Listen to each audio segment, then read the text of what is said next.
This is just a really quick video showing you where to put the CAN bus plugs on 2017 to 2019 L5P Duramax engine.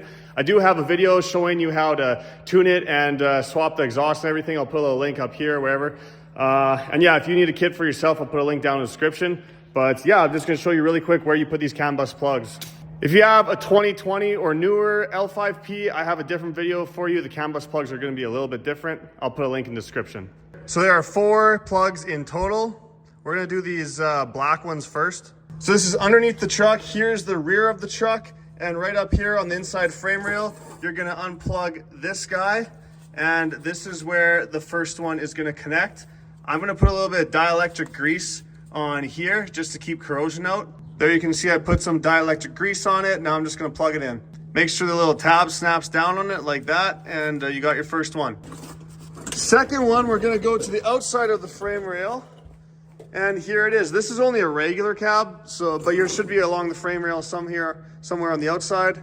Again, you wanna pop this red tab out and then take this off and then hook up the CAN bus plug. And that guy's in. All these black ones are the same, so it doesn't matter which black plug you use on which NOx sensor. The third and final connector is gonna go underneath the hood on the driver's side, right along the firewall. Unplug that guy right there and plug your CAN bus plug in, just like that. For the fourth and final plug, this one's gonna go on the inside underneath the truck, again, on the opposite side of the DEF tank. I believe it's actually for the DEF tank plug. But if you look up here, this is the front of the truck. Here's your torsion bars. And right up here, this plug, we're gonna disconnect it and install the CAN bus plug. Make sure you pop that red tab back first, like the other connectors. I spread some dielectric grease around the outside of it so that the connector slides on better. Then I put a little bit on the actual plugs or the prongs there. And now I'm just gonna plug this in. And just like that, you can stick it back up there, whatever you wanna do, but that is it.